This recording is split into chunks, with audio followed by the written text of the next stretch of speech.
Now, to get an independent assessment of the survey carried out by Deloitte Opinion Way and 35 North, I have with me Tilewa Adebajo, is the CEO of CFG Advisory. Thank you so much for joining me on the show today, Tilewa. And I'd like to get your thoughts on this survey. Well, thank you very much, and good afternoon.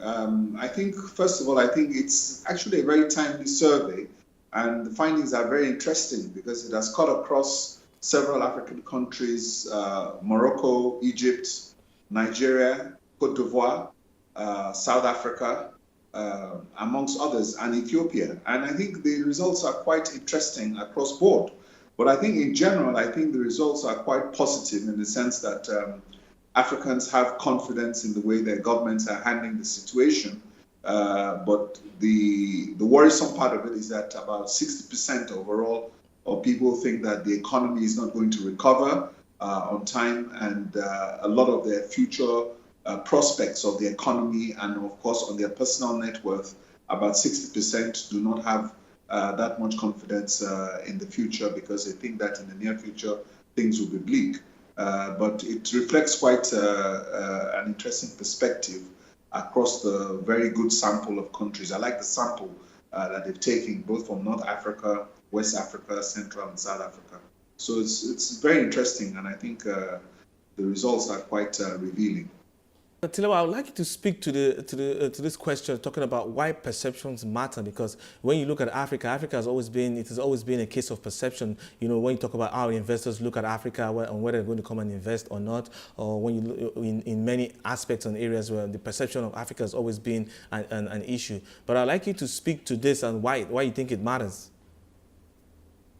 Well, without a doubt, I think perception is what drives markets, and I think that it's people's future perspective of their perceptions on how markets will perform that they drive their investments. So if the perception of a continent's profile is positive, I think that will encourage investors, even if there might be some bumps here and there and a bit up and down. If the perception is positive, I think it keeps investors going on the long run. And I think that is why perception, I think, is very important. But something that is quite important with these results is the fact that when they did the comparison to other European countries, I think we came out very well. I think the Africans have a better, a more positive outlook in terms of how this outbreak how this pandemic will affect them as compared to the Europeans, even in the survey. And I think this has to do with the resilience of Africans and how we've been able to overcome several issues and several situations over the years and over the period. So I think it's overall, I think without a doubt, the perceptions, I think, are quite important. But let's look at the ability of governments to limit the impact of this pandemic on its citizens, especially when you look at lives, protecting lives and livelihoods. I'd like you to speak on when you just did right now. You did a little comparison there, but then let's look at stimulus packages available from governments. And from your assessment, do you think that it has been? How would you rate it in the first place? And do you think it has been sufficient? Well, first of all, let's take a look at the numbers. Most of the Western countries which we benchmark have committed close to 10% of their GDP to the stimulus package. That's a rule of thumb that has been used in most Western economies. Most African countries, that number is maybe about 1% of GDP is the funds that they're committing to stimulus packages.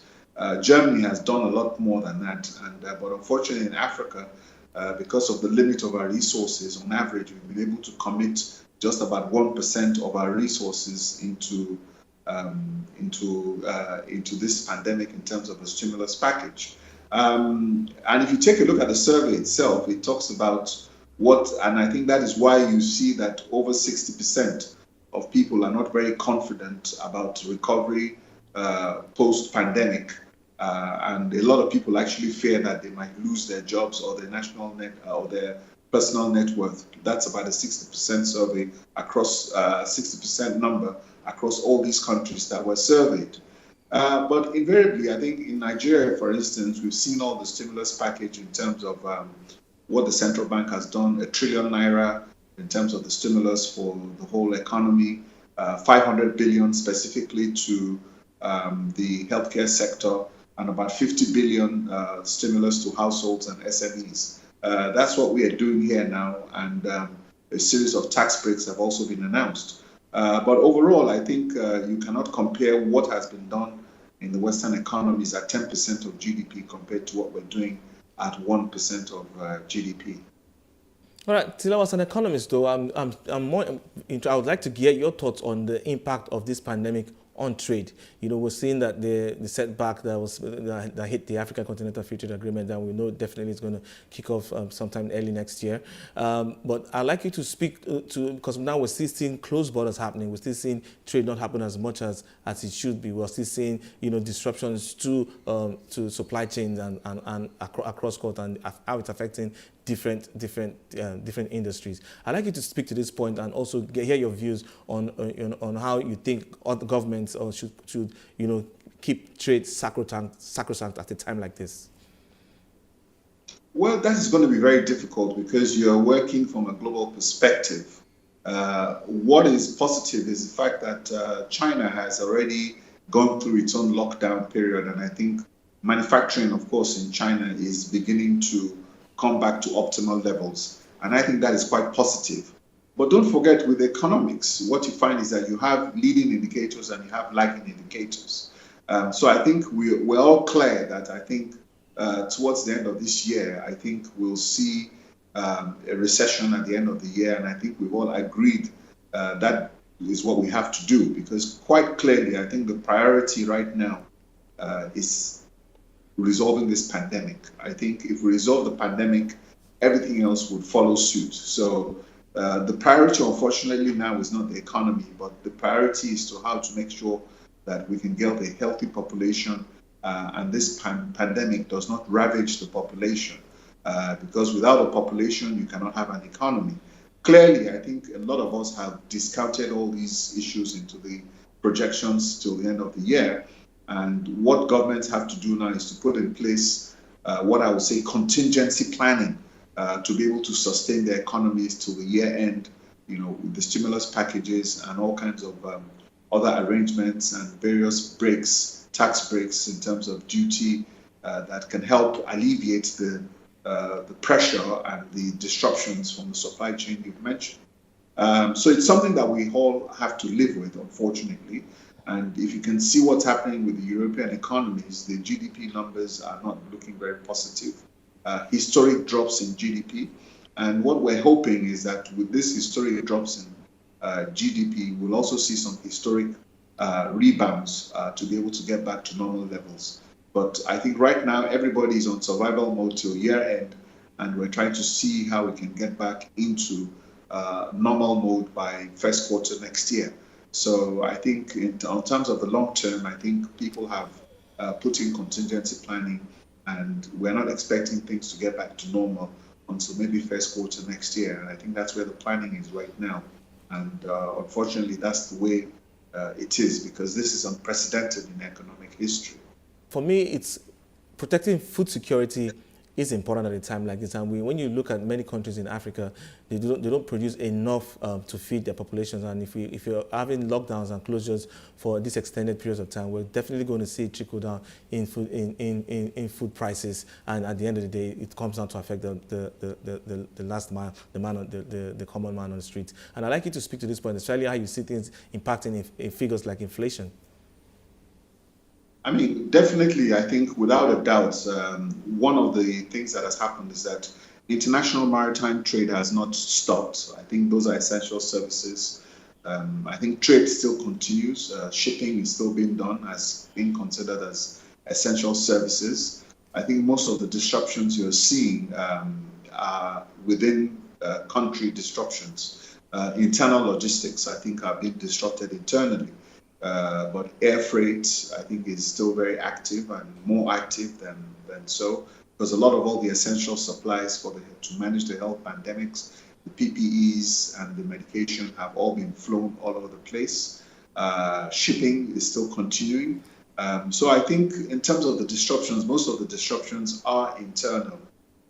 Getting goods from within the ports into the hinterland, clearing that.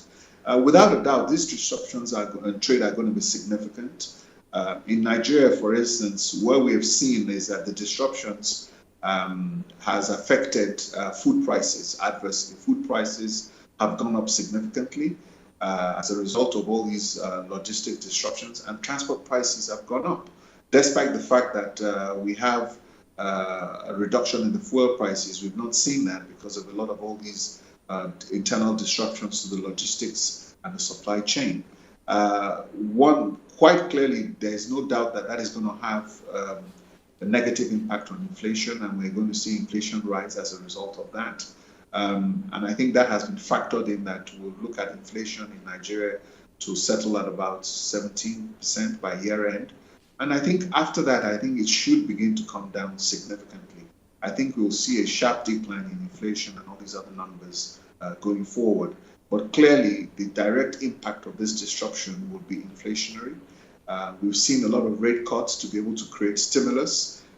But unfortunately, because of these disruptions also, we're seeing disruptions in economic activity, which results in reduced gross domestic products. GDPs are coming down significantly to get into recession levels. So it's a question of how we manage this again, because we have to understand that we're going into this downturn. We need to manage these downturns. We need to put the right stimulus packages in place. And more importantly, we need to be able to put the right actions in place to be able to stem the tide and know that we're going through a downturn, stabilize, and then look forward to coming back strong by first quarter next year, as I mentioned earlier.